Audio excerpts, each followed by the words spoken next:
Because guess what? The reality is, the toughest person to lead is always yourself. Okay? It's always yourself. You're always going to sit there and want to put everybody else before you. I want you guys to write these things down. Seek to understand before seeking to be understood. Okay? Seek to understand before seeking to be understood. I had to understand what my son was going through. I had to understand what happened. I had to understand what Down syndrome was. I had to understand the type of cancer that he had. I had to understand all these things. Okay? But oftentimes what we do is we don't hear first. Okay? We act first. And my encouragement to you is that you seek to understand first before seeking to be understood. Because great leaders are always the best listeners. I said great leaders are always the best listeners. I'll tell you guys a quick story. I'm riding down Route 130 around where I live, back in Jersey. And as I'm riding down, at the time I was driving a Ford Expedition. Okay? And when I was driving this Ford Expedition, there was a guy, an older gentleman, maybe probably in his 60s. He's riding a Harley Davidson. As he's riding this Harley Davidson, I'm coming around the corner, coming around the bend, okay, going around a circle, going into the parking lot. I'm about 20 feet or so away from the guy. So I'm about here to where the man with the red shirt is right there. So we're about this far apart. And at the same time, okay, he sits there and turns around, starts cursing up a storm, and flips me the bird. And in my mind, I'm like, well, hold up, I look like where I'm from, we don't roll like that. So I followed him. Yeah, I did that. I wouldn't recommend that you guys do that, okay? But I did follow him, okay? And at that same time, I was still battling with my son who was in the hospital. And this guy didn't even know that, okay? So I was curious, what ticked him off if I was so far away from him? But you know, if you drive and the mirror says objects may seem closer than they what? Appear. So I followed him to his partner spot and I blocked him in. And I rolled the window down and said, excuse me, sir. He gets off the bike. His helmet, he dropped it. His necklace, he dropped that too. His phone, that came down. I think he was a little startled because he didn't expect me to roll up on him. I said, excuse me, sir. He says, yeah, what?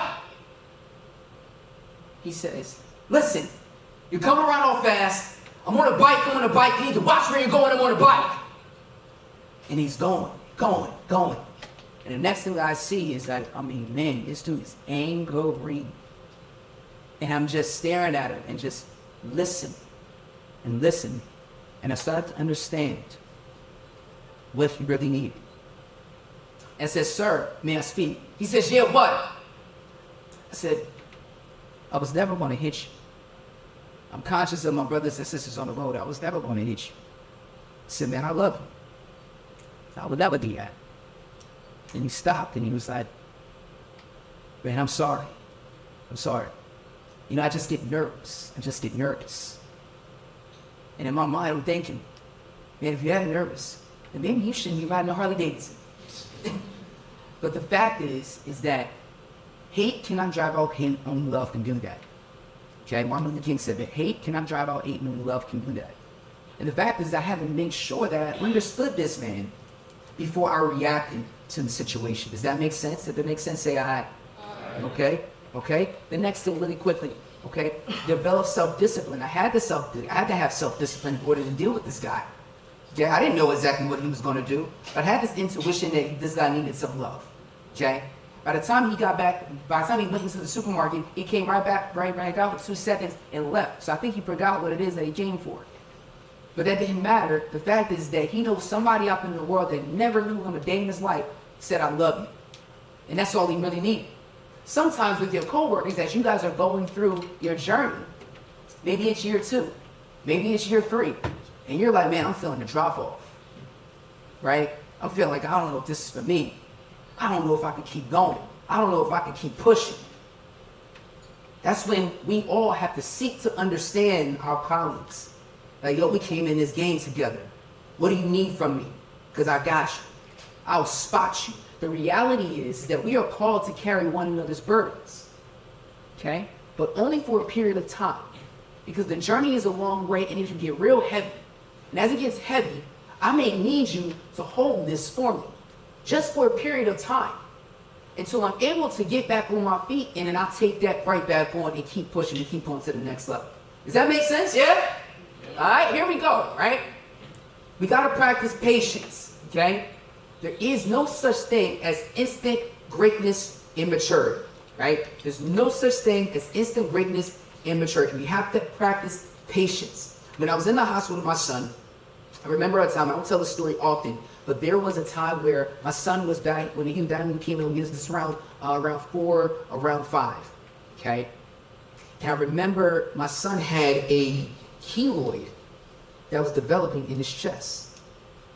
And the reason why he had a keloid developing in his chest because there was a Brodiac that was in his heart the entire time he was in the battle with cancer. And there's 2 tubes that come out, one to pump the chemo through and one to draw the blood from, okay? And at this point in time, my son had this crazy cough. And this cough was just like, you know, not a regular cough. I mean, it looked like he was sounded like he was about to cough up a lung. And a doctor that comes in, okay, and for those that have ever been to any type of oncology before, okay, you get a rotation of doctors. So you don't get the same doctor, you know, for the entire time. So this guy comes in, I said, Doc, I said, do you mind checking my son to make sure that he doesn't have pneumonia?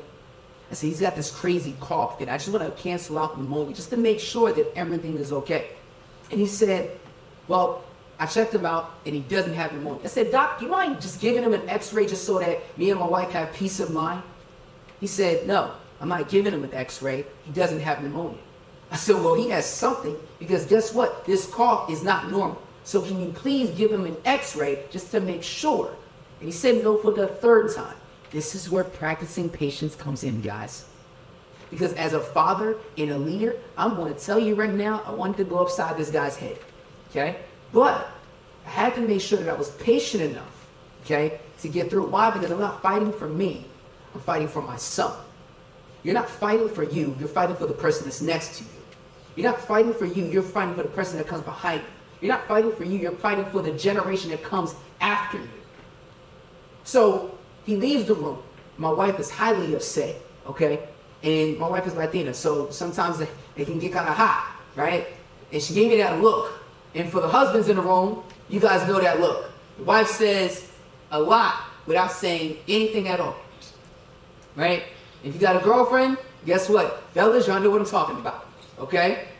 So I go out, and I said, something's got to be done. Can I get the head oncologist or somebody like that, or whoever it's going to be? He says, I am the head oncologist. Oh, get the big dog. Okay. So I find this guy in the hallway, and I say, you know what? Excuse me, sir. I said, listen, you see my wife down there? I said, right now, she's not in the best of shape. I said, excuse me. I said, you're not the one that has to sit here with his son 24/7, with his other 3 children at home sleeping on the air mattress the entire summer at their grandmother's house. It's not comfortable here.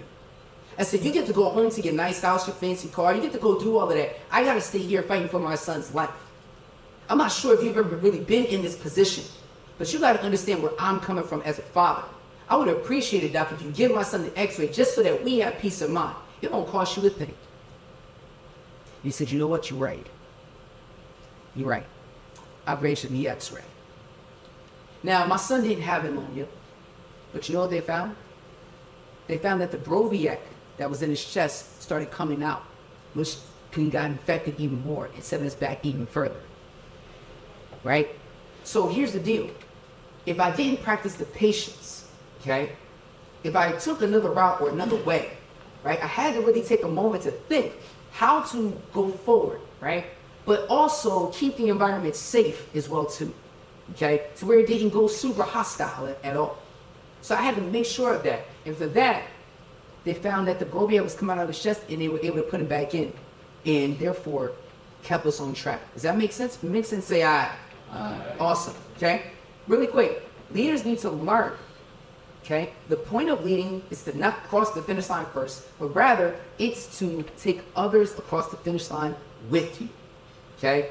As a choreographer for 20 years, okay, how I got into dancing with my son, I had a dance studio called the Level Dance Complex. And 7 days in, I said, you know what, I'm going to go ahead and turn on some music and learn it for my son, because if anybody wills anything about special needs, you get PT, you get OT, you get all these different things here, and you get musical therapy. The musical therapist come in and they start serenading my son with some ukuleles. Now I'm a hip hop guy, as y'all can see, right? And I just wasn't really feeling the ukuleles. And sometimes some people had to be removed from the situation, okay? This is what we call setting the atmosphere. Everybody say, set the atmosphere. One more time, set the atmosphere. Set the atmosphere. So at this point in time, I said, you know what? Listen, ladies, I appreciate everything that you're doing, but the ukulele's gotta go.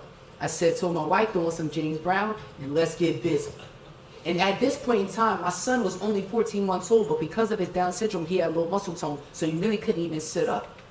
But as soon as I turned that music on, my son in the hospital, 5 days into his chemotherapy, where they said he was going to be weak, he was going to be tired, and didn't want to eat, he sat up by himself for the first time. And he started dancing, started moving, started grooving. I'm saying, oh, I think we found something here. And at that moment, I knew, Kenny, use your gift to make the shift. Write that down. Use your gift to make the shift. This wasn't about me crossing the finish line first. This was about me taking my son with me across the finish line. Okay? So here's what we're going to do. We're going to cross the finish line together. Are you guys ready? Okay? As a leader, okay, choreography is one of the greatest leadership positions and one of the hardest leadership positions, because you got to get a bunch of people to do the same exact thing at the same exact time for one common goal. That's what you guys are doing, okay? You guys are just doing it in a different form. You guys are a team that are doing the same exact thing, and you have all individual steps that you must accomplish together. We are one body. Everybody say one body. One body. One more time, one body. One body. All right, say it like you mean it. One body. One body. Okay. Let's prove that we're one body. Everybody stand on up. It's safe to put your chairs into the tables. Stand on up. Stand on up. There's somebody. I'll bring 30. Okay. Everybody's going to face me. Make sure you got enough room. All right. Yeah, stretch it out. My man's ready right here. Stretch it out. Stretch it out. Stretch it out. Everybody wiggle your arms. Shake your arms. Shake your arms. Shake your arms. All right. Shake your arms. Okay. On my count, I want everybody to raise their hand, their right hand high. Okay? When you raise it high, you're going to raise it up high and straight, just like that. All right? 5, 6, 7, 8, up. Okay, let's try that again. Let's try that again. Put it down. When I say go, I want you to immediately do it with impact and with force, like up. Okay, ready? 5, 6, 7, 8, up. Ah, put them back down. Ah. One more time. 5, 6, 7, 8, up. One more time, down. One more time. 5, 6, 7, 8, up. One more time, down. Straight, straight, straight. I don't want to see none of this. I don't want to see no 90-degree angles. Okay? I want to see straight up. Okay? 5, 6, 7, 8, up. One more time. I mean, you was late. Come on now. One body. Remember, one body. All right, here we go. Let me jump down here. All right? One more time. 5, 6, 7, 8, up. You were late again. Listen, if he's late one more time, everybody's got push-ups to set him. Here we go. Ready? 5, 6, 7, 8, up. There we go. Clap it up. Okay. Now here's what we're going to do. Everybody point towards me.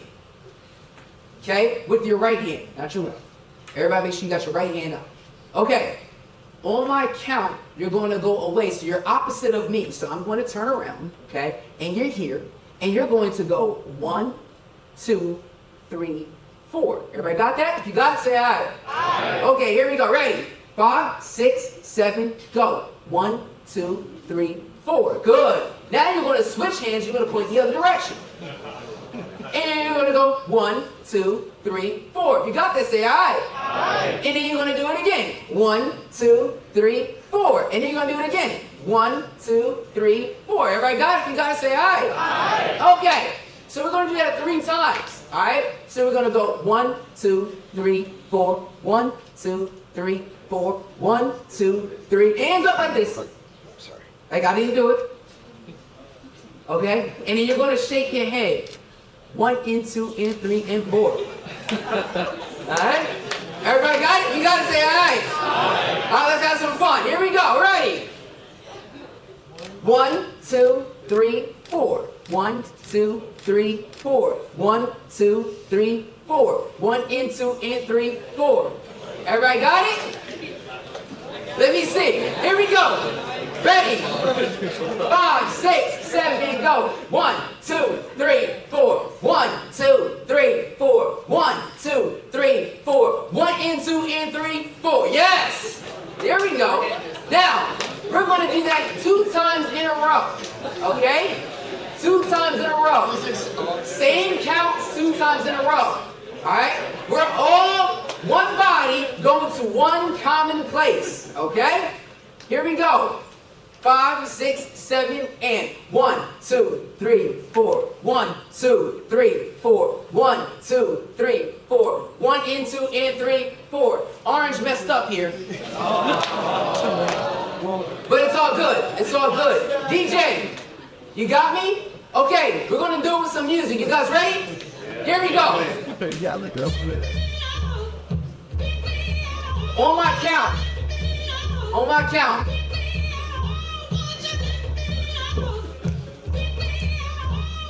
5, 6, 5, 6, 7, go. Whoa, bro, give me kids.